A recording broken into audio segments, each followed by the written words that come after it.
Um, Hi, my name is Maris Kreisman, and I'm so thrilled to welcome you tonight to another excellent virtual event at McNally Jackson. If you go to mcnallyjackson.com and look at our events calendar, you'll see all the amazing writers and programs we're hosting in the coming weeks. Please keep an eye on the site or subscribe to our newsletter to hear more about what's coming soon. There will be time at the end of tonight's conversation for your questions, so start thinking about them now. You can use the Zoom chat function to submit any questions you have, and we'll get to them towards the end of the evening.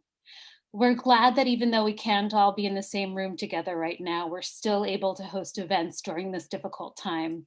As we've weathered the pandemic and reopened all 4 of our locations for browsing and shopping, indie bookstores like ours still need more support. And so if you enjoy free events like this one and want us to keep hosting more of them, please buy books from us. Throughout the evening, I'll post links in the chat to buy We Play Ourselves from McNally Jackson.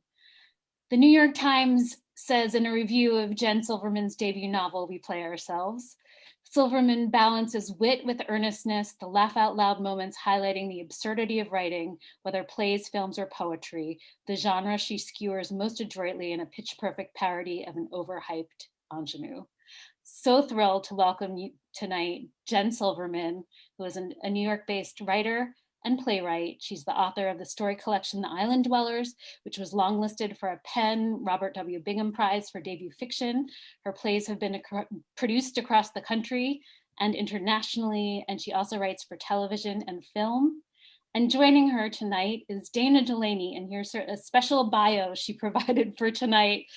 Dana Delany was in Jen's play, Collective Rage, a play in 5 Bettys at MCC Theater in NYC as Betty #1. And she has spent the entire pandemic watching the Criterion Channel. That many people can identify with you there. It's such a pleasure to welcome both of you. Thank you so much for having both of us. It's a real pleasure. I was saying earlier to Maris, McNally is my favorite bookstore. So order all your books from McNally. I think I will start with a very short reading, and I am aware that this is Zoom. So reading out loud on Zoom, I imagine, is somewhat equivalent to pulling teeth. So this will be very short. And then Dana and I will dive in and have a bit of a chat. So this is an excerpt from We Play Ourselves, in which our protagonist, Cass, has just had a spectacularly unsuccessful play open off Broadway, has had an eviscerating review, and then has chosen to handle all of this by going to the opening night of her nemesis, Tara Jean Slater, who is 12 years younger than she is, shockingly successful, cool, aloof, wears velvet overalls, is just generally a thorn in her side. I'll begin there. I realized that I hated Tara Jean Slater.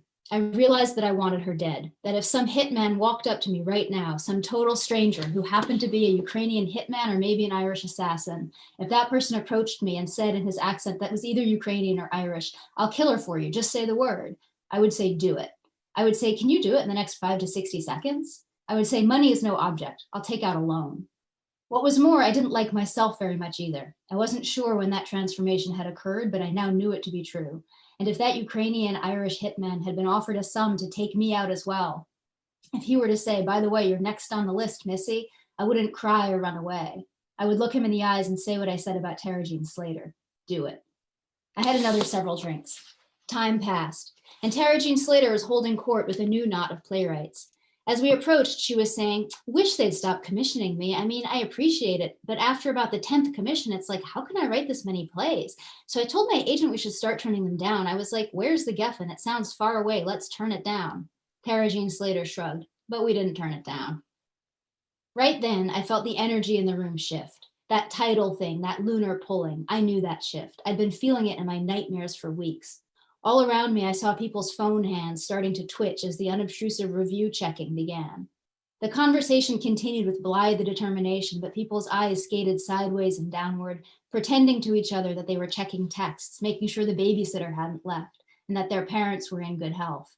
But really, they were all reading Tara Jean Slater's review. So I took out my phone, and I did it too. Right there in the crowd, without pretending to be doing anything other than what I was doing, I pulled up the review. It was a New York Times critic's pick. It said that Tara Jean Slater's play was insightful beyond measure, full of an emotional intensity that was devastatingly truthful. It said that her portrayals of fierce and flawed women were groundbreaking, that it was impressive that someone so young could depict trauma with such wisdom. It said that Tara Jean Slater was a rising star with a unique ability to speak for women, and that she was pioneering work that challenged the status quo. It said the abortion blowjob was a brilliant and challenging moment that recalled scenes and plays by Mamet and Shepard, but through a uniquely female lens. I put my phone down. Maybe on the bar or on a stool or in my wine glass, I don't remember. The crowd shifted as more people pushed their way toward the bar to congratulate Tara Jean Slater.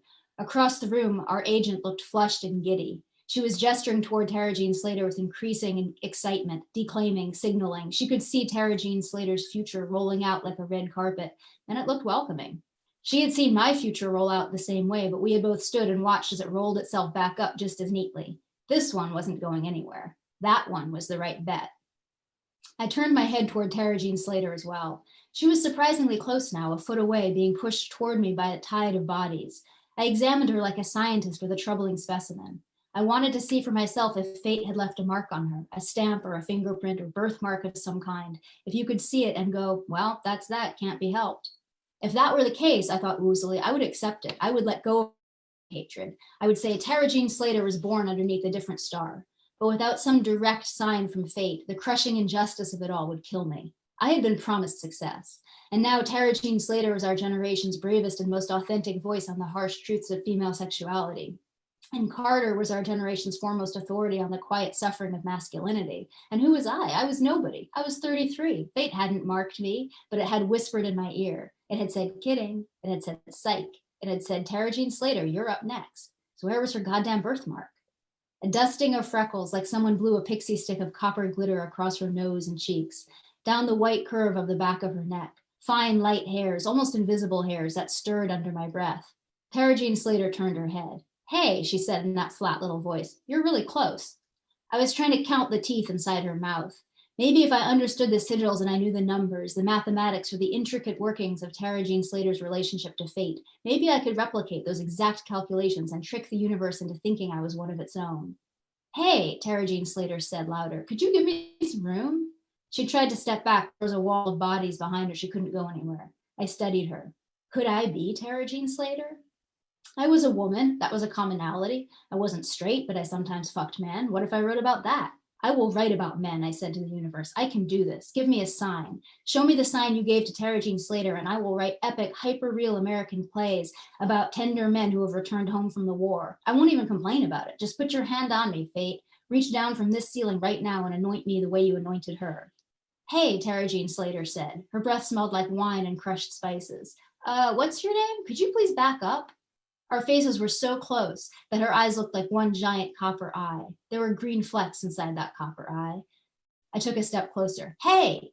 I was going to read the signs and symbols inside her gaze. I reached out. I was touching her skin, the skin of her neck. I had imagined it would be very smooth and cold, hard to the touch, but it just felt like normal skin, warm, pliant. Oh my God, said Tara Jean Slater right into my face. Can somebody please help me? And then something terrible happens. Oh my God, Jen. There is so much to ask you about that one. Just the abortion blowjob alone. The American theater, what can I say? But really, this book is a love letter to the theater. It really is. I mean, I love what you said about the first day of rehearsal. And it was something I never thought of because I see it from the actor's standpoint, but the way you've written it, now it's in the hands of everybody else, and now you're naked, but you're invisible at the same time. Like you're the ghost and the actors are real. That's such a weird thing. It's what it feels like to me in a way, that the actors when we were doing Collective Rage together, there was a way in which it felt that all of you were becoming more and more real. And I was sort of, and especially, we were doing it at the small theater, MCC, when it was still in the Lucille Lortel space. I don't know if anybody knows downtown, but that particular theater has a little balcony that's up above the audience that uses it for a storage space. And so particularly when we were in previews, I could sort of hide up there, and the audience didn't know I was up there. I could watch everything, and I started to feel increasingly, invisible in a way that was really a relief. Well, you're a pretty private person, except in your writing. Okay, I have to get something out of the way here. Yeah. I know I'm Liz. I'm Liz in the book. I mean, all right, we didn't have an affair, but I am the TV actress who had trouble with the tone in the monologues. You definitely did not have trouble with the tone. But Dana, I've heard some of the most amazing theories about who people think they are in this book. Yeah. And that A, never occurred to me, but B, is so far now my favorite theory. But I remember, because you say in the book that, you have that opening day of the play, and the writer has to get up and give a little speech about, how we should approach the play. And you gave that speech about how, and you even wrote it in the first page, that don't go for the comedy. Even though it is funny, you should play the reality of the scene. So I remember for a long time, I was a little too sincere, I think. So funny. For the record, I've never encountered you to have difficulty with tone. Right. Okay, but now I will start telling people that you're lit. Good, go ahead. Let's talk about failure, because I think failure in America is fascinating and really important, because we're not allowed to fail in this country. And we're not allowed to admit, like you wrote that great article about admitting if you don't know something, that gives you a certain sense of freedom, because then you can ask questions. But, in this country, it's fake it till you make it, just pretend that you know it. Right. So, like, you've had failure. We've all had failure, right? Sure. I mean, I remember Collective Rage had been done in another theater, and it didn't get great reviews, right? And right up until we were opening, I remember you saying to the producers, I don't know what's gonna happen. So, like, what is that? I mean, I know what it feels like to me. What does that feel like to you when the tone does change in the room, and it's a horrible feeling when everybody's waiting for the reviews to come out, and it's like, everything changes. I mean, what does that mean to you? Yeah, I mean, failure is such a rich topic. And I think, what you were saying in terms of sort of the American experience of failure, I would put a finer point on that also and say, I think there's a very particularly female experience of failure, which is that you probably don't get a comeback. Like there's always a second chance when you're a promising young man, and it is so rare for there to be a second chance for a woman if she fails in a particular way, often a particularly public way. Right. Collective Rage is an interesting example, because when we did the very first production of it, that was before, it was before a lot of things, but it was before the word pussy was really in the mainstream in the way that it is now. And if that word offends anyone, then I'm not saying it to be provocative here necessarily. It is a word that shows up a lot in the play. But it was prior to the Women's March, and prior to the Pussy Hats, and prior to like that word actually really existing in a more, in a less loaded way now than it used to. And so in that first production, a lot of the reaction, of course there was the reaction of like, it's an unapologetically queer play. It has 5 queer women in it. It was written for a queer audience. It is not written to be a commercial vehicle about straight people in a living room. Not that there's anything wrong with that, but that isn't what it is. And so of course there was the reaction I expected, which was, a little bit shocked, a little bit provoked. But I didn't expect the level, like when people really reacted or were offended, they were like, this is obscene, this is profane, like there was some of that, and that the level of that I didn't expect. And so in terms of, I think what I'm trying to say is there's 2 different kinds of experiencing failure, right? So with some of the negative reactions to the earlier production of Collective Rage, it felt sort of like, well, that's your problem. Do you know what I mean? Like, we made what we intended to make. There's more work to do as we figure it out. But like the things that you're objecting to are not things that I think of as a misstep, very intentional. And so like, that is between you and your God. But then there is the failure where you made a series of missteps, or you feel that you made missteps. You know what I mean? And that I think is a lot harder to live next to in a way that is forgiving. Yeah, I mean, two things you said. I mean, definitely when it comes to female sexuality, you're going to get attacked no matter what, because we still live in a puritanical society in our country. You know, we have not gotten over that yet.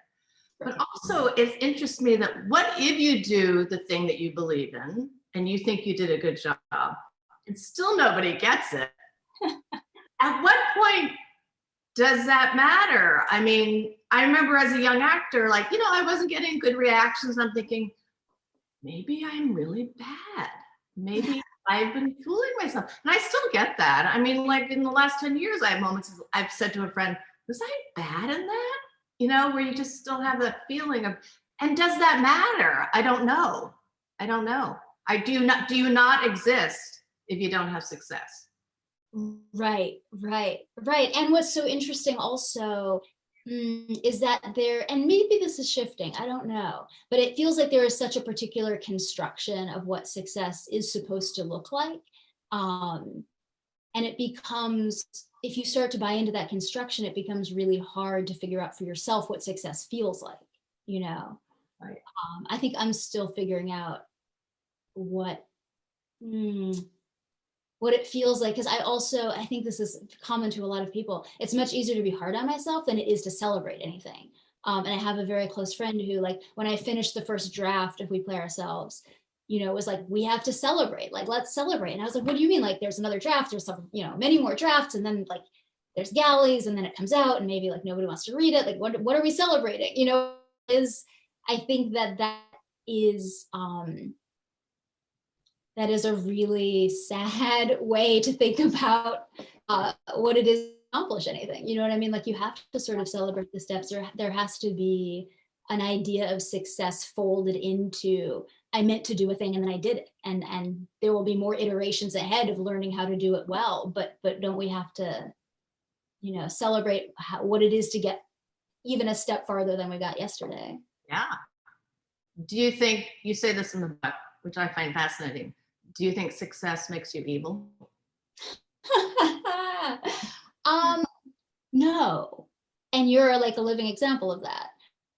But I think what makes people go a little bit crazy sometimes is when they have a very specific idea in their head of what success looks like, and they can't measure themselves by any standards other than that one. And then there becomes this sort of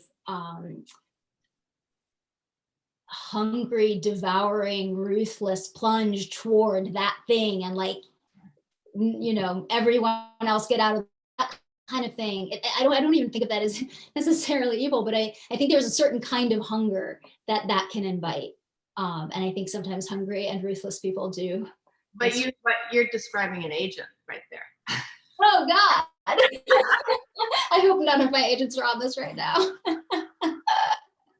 Because they have a certain quota they have to meet, you know, and I've seen it happen to agents. They start out great, they start out nice, they start as your friends, and they are evil.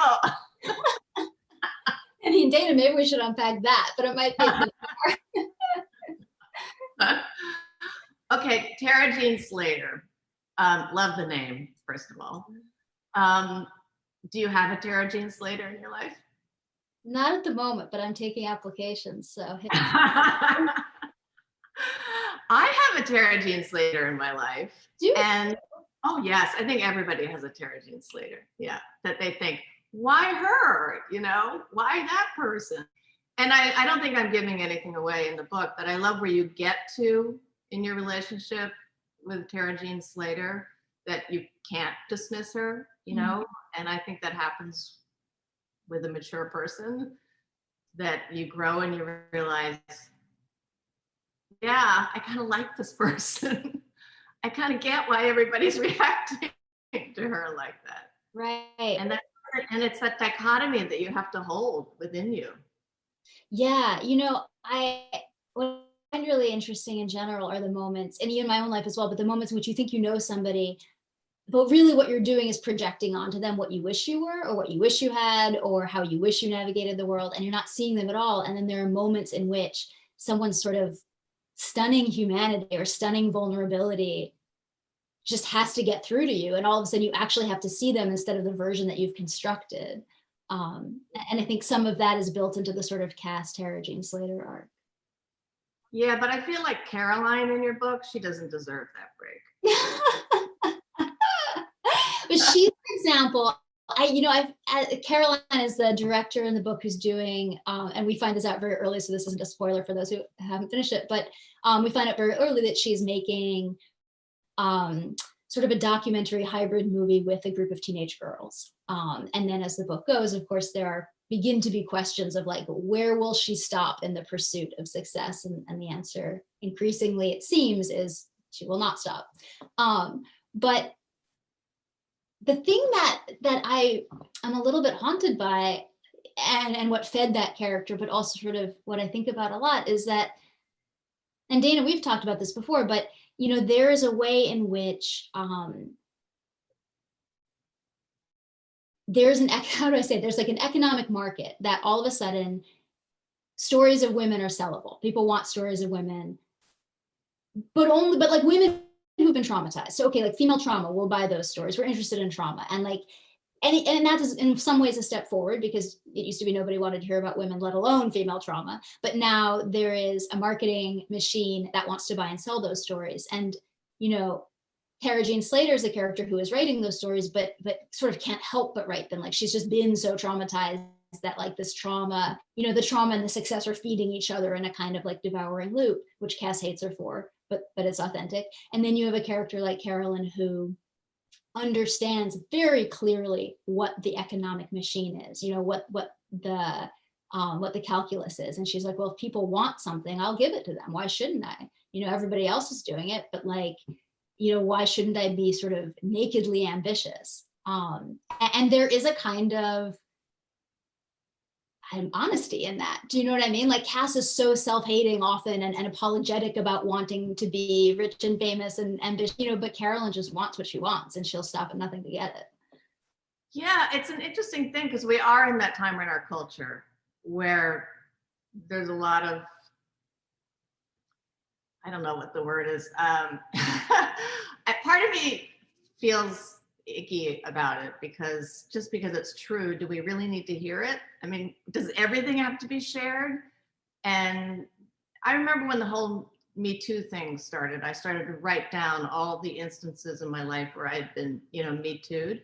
And I got like into 5 of them. I thought, this is making me feel terrible. Why would I put myself through this, to bring this all up again and write it down? And you could turn it into art, but why? Do we need another one of those stories? And I just feel like we're at a place, a turning point right now where I feel like it's getting a little bit, as you satire very well in the book, it's like, is there no, I don't know, privacy anymore? Is there no shame about using that? It starts to make me feel very icky, even though they might be true stories. Yeah, well, it's like the complexity of, and I'm sure a lot of people think about this. I think about it as well when I sit down to write, but the complexity of what is the thing that I need to write that may draw from trauma, or may draw from like basically where, how do you just like shut out of your head the constant American capitalist voices of marketing that are saying to you exactly what they will buy. And there are places where I think, of course, artistic interest intersects with what is sellable, but it is really hard once you start to listen to any of what sort of the economic machine is saying about what the art should be. It's really hard to start to say like, well, how am I sure that what I am making is I don't know, like an authentic or genuine engagement? And I think like for Carolyn, or for a character who is so aware of the machine, she doesn't spend much time worrying about how it's sort of colonizing her. You know what I mean? Like, she just is like, oh, I know how this game works, and I'm prepared to win it. And there is something, is that feminism? I don't know. She's a succubus too, because she's like watching Cass and he's pulling at her everything that she knows she can use. She's a user from her, and BB also. But that's why I love, I don't want to tell the ending, but what you do in the end and what you create in the end, because there's maybe no purpose to it whatsoever. except that's what you wanted to do. So I'm saying you, but Cass did it. She made those, and that she created something, and maybe there doesn't need to be a reason for that at all. It just felt it was very moving to me. And I did love when you said, how do you do a puppet show about crucifixes, the crucifixion for kindergartners? And then I realized, I was raised Catholic, and I had a crucifix at the end of my bed. I lay in bed and looked at it every night. I'm thinking, why was that not weird to me? It was normal. It's an odd thing. Yeah. What Dana is referencing is there, and this is not particularly a spoiler, but there's at some point, Cass is involved in kind of an Easter play, and she has to figure out how to talk to the children about crucifixion. Yeah, I mean, like looking at the crucifix at the end of your bed, like that kind of ritual, I've always found really interesting. The rituals of religion, the rituals of theater. Dana, do you have rituals in theater that you, like when you're doing a show, that you sort of return to, or? No, I kind of an anti-ritual. Say more about that. All those theater things, you're not supposed to say this word, I kind of like to fuck with those, because like, why? I can't do that. So I'm kind of a contrarian, when it comes to that thing. Like, never decorate my dressing room or anything like that, or have pictures of how I think the character should be. It's like, just put on my makeup. I'm like, so no, I'm not very sentimental or superstitious about that stuff. Mm-hmm. Yeah. No. But I mean, that's something that you also write about that's great, is the community of the theater and family feeling. Do you find that because you're alone a lot as a writer, that when you get in that room, it's kind of like, oh, I finally have structure and a place to go? Oh yeah, that's such the pleasurable part of theater for me, and I think particularly because I also work in modes like writing a book where you are so alone for so long, that theater is the opportunity to choose your family, and to sort of perform that kind of weird mind meld that we do, or you're like building off each other's thoughts. Yeah. But you said it was addictive. How is it addictive to you?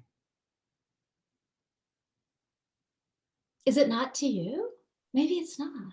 To me, it is. I feel more, it scares me more, I think, than it scares you.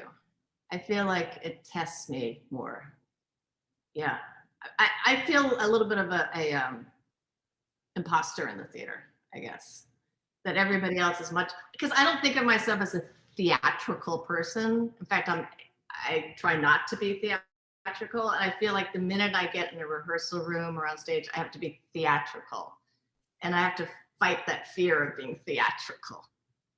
That's so interesting. I mean, I feel like, I've never been an actor, so I wouldn't begin to know how that feels. But that makes sense to me, because I feel like as a writer, when I'm in a theater room, I don't have to say anything. I can just sit back and watch, and that, and listen, listen to what the actors are doing, and then make adjustments when things don't sound right, or they don't feel right, or somebody has an idea, but it isn't, nobody cares what the writer looks like, or what, like there's no sort of performance of being a writer, I guess, in a way that that makes it a little different for her.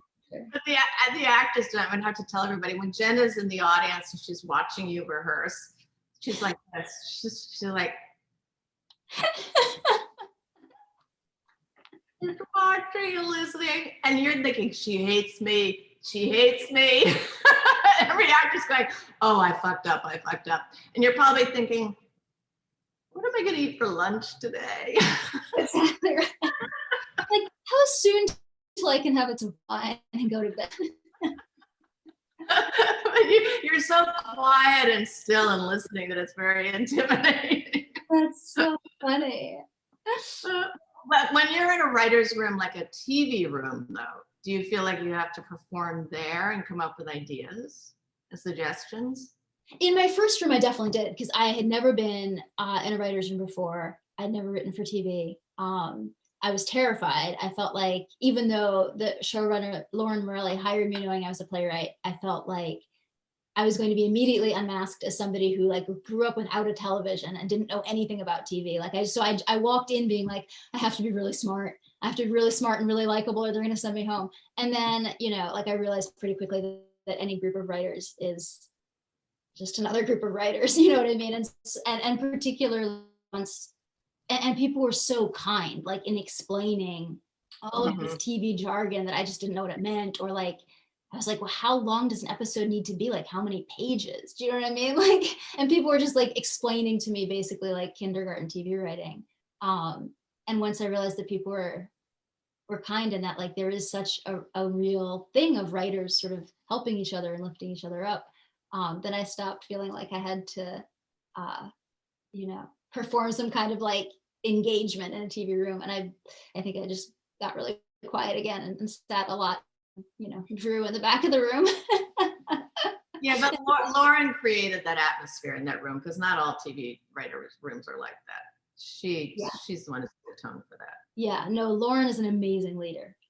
She's a leader, she's a mentor, she's just a really good human. And she very carefully assembled a group of writers, some of whom were also playwrights, who were just really kind people. I mean, I was really lucky with that being, it was the Tales of the City room, I should say. And I was really lucky with that being the first room that I was in, because like, I still text those people, like, asking questions, or they'll ask questions, or like we text each other to, see how everyone's doing across the pandemic. And it's a real community. Yeah. Yeah. We have that, all the Bettys from Collective Rage, we still text each other. Oh, I love that. That was a really close-knit group. Yes. Yeah, but you and Mike created that atmosphere. That is something that Mike is good at, many, many things. And one of the things that he is particularly good at is finding the right humans and putting them in a room and then making them feel safe. Yeah, that was a very safe environment. It really was. Yeah. Are we ready for questions, or should we keep talking? Let's take some questions, right? I'm just popping in to say, sure, take some questions. It looks like there's stuff in the chat. I haven't even looked at the chat. Yeah. Go ahead. Would you like me to read them to you? Oh yeah, bring us some questions. Yeah, okay. Julia Kitts says, there's a sentence in the book, success, I realized, makes you do bad things. You're both successful, so I wonder if you have ever put your finger in the eyes of your competitors in your career. Not literally, I hope.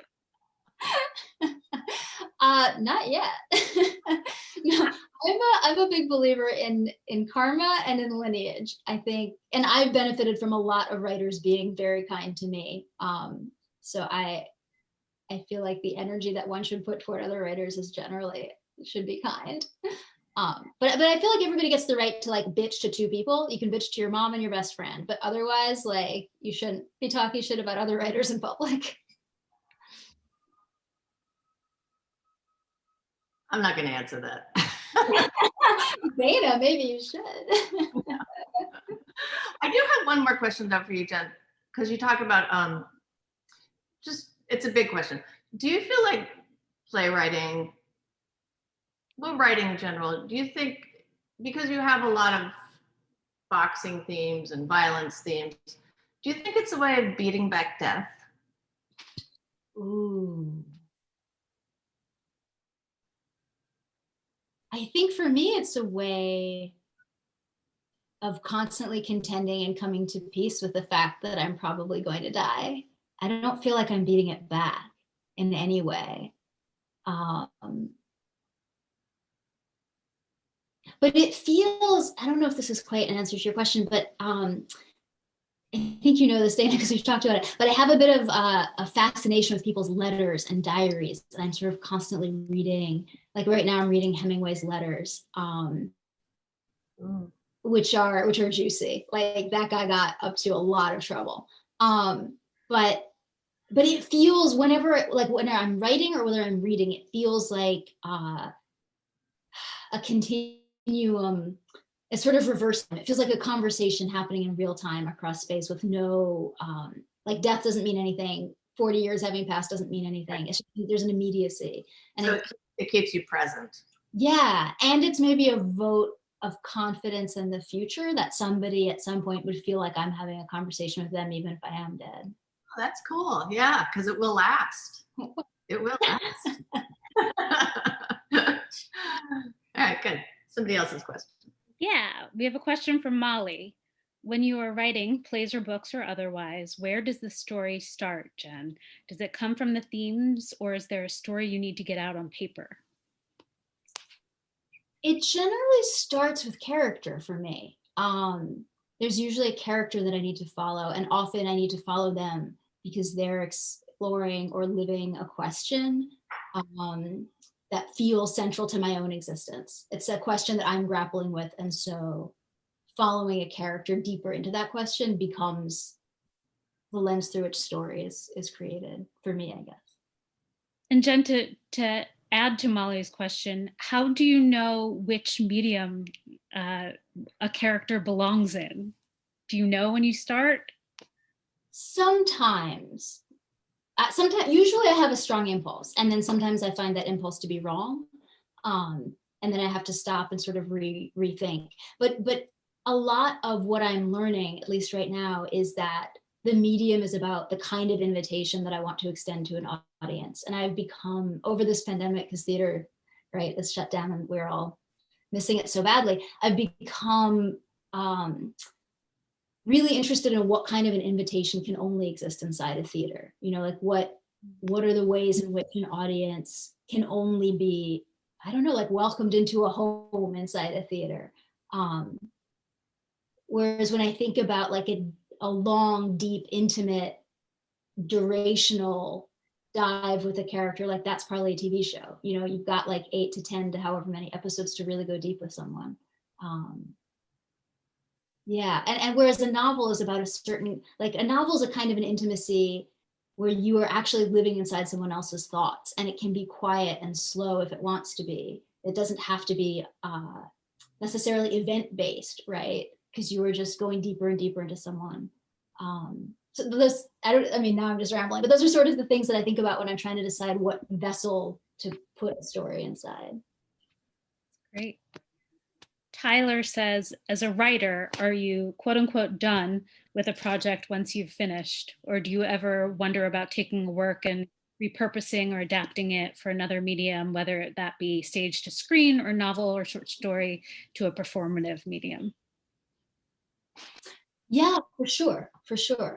I might, often if a question is still haunting me, then I'll want to go back a bit. I mean, also Dana knows I just, like rewriting is something that I find it hard to stop doing, particularly in the theater where you can hear something every night and learn something new. But when a piece actually feels fully finished in its medium, then there is always the option to try it in a different medium, but I would have to have a good reason for it. Like I would have to still be exploring something.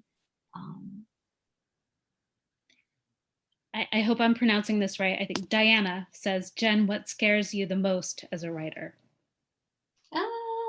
Other than a pandemic,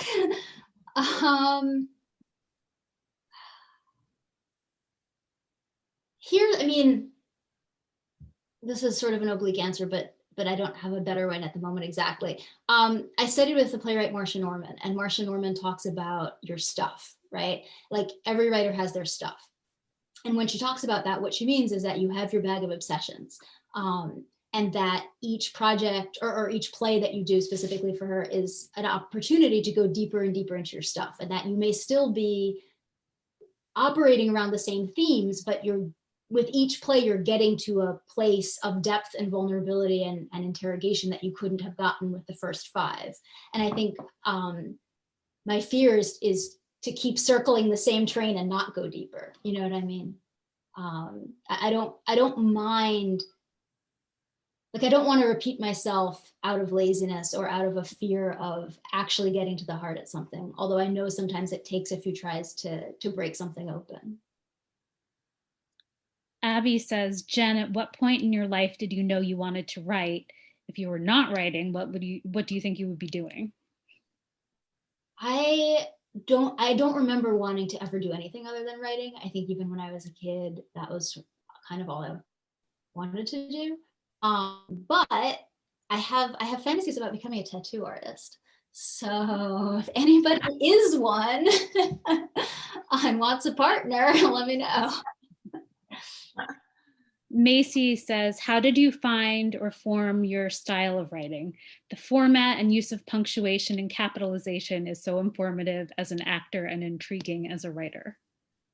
Oh, cool. Thank you. I don't know. I mean, I read a lot. I should say I started, as I mentioned earlier, I was never an actor. I was too frightened of being in front of audiences. And I came to theater in university. I was a comp lit major. And so when I first encountered plays, they were on the page as text. I thought of them as texts for a long time instead of as blueprints for performance. So I read a lot of plays and I saw how people handled the page and how they expressed, like, I mean, Carol Churchill is sort of the perfect example, but there are many others. Ntozake Shange is another amazing example of sort of like poet playwrights who express themselves on the page in a way that is singular. And that struck me. So probably like influences there and in general, I mean, Max Posner is another writer who on the page is makes such specific choices about line breaks. Like, yeah, the intersection of poetry and playwriting influenced me, I guess.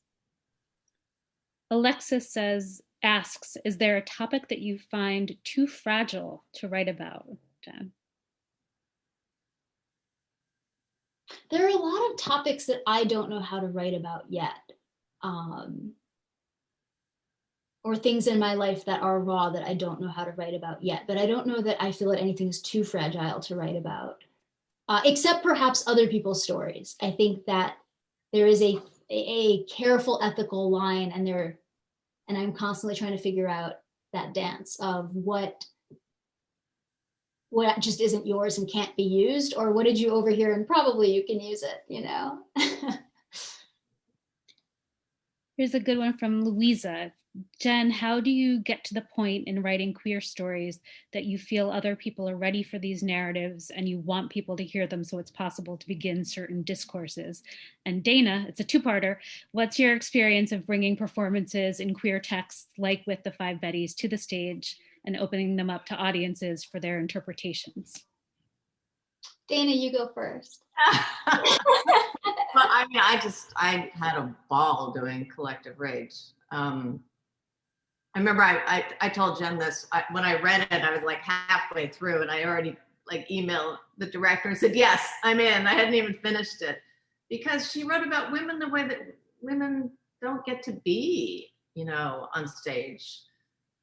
Funny and subversive and transgressive and all those things, but with a heart to it too. And I got to wear a suit and I got to kiss Shantae Wayans. My God, what more could you ask for? It was fantastic. And yeah, I guess I've gotten to do that a couple of times in Desperate Housewives. I did that. And something else I did too.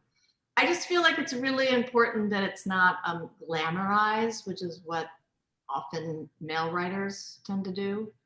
We're getting away from that now, so I'm glad of that. But that was a real struggle for a long time. It was all through the male lens of what they thought queer women should be like. So I'm glad that we're getting out of it.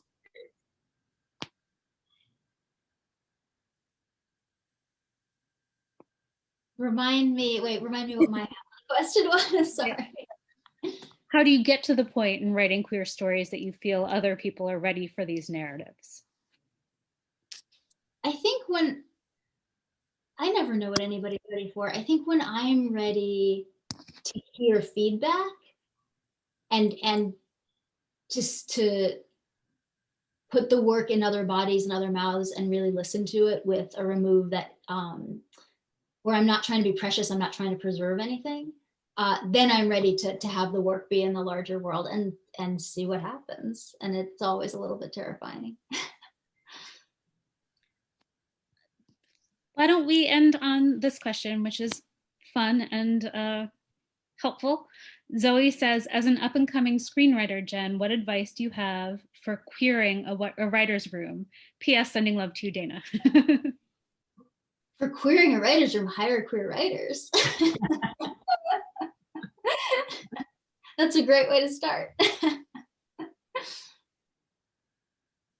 Well, thank you, Jen. Thank you, Dana. Thank you to this wonderful audience. Are there any last thoughts you want to share, or shall we say our goodbye? I want to apologize to all agents that I said shitty things about you. I do love my agent. I know you do, actually. I just want to say thank you to Dana for joining, for reading the book, for joining. Thank you to McNally and Maris for inviting us. And thank you to everybody who came out tonight on, like, well, at least where I am, a snowy night in the middle of a pandemic. You've probably been in front of your computer screens all day. So, like, truly, thank you for joining us for yet another hour in front of your computer. And read the book. It's a wonderful read. You'll be very happy you did. Read the book. That's it. Thank you. Good night. Good night, everyone. Bye.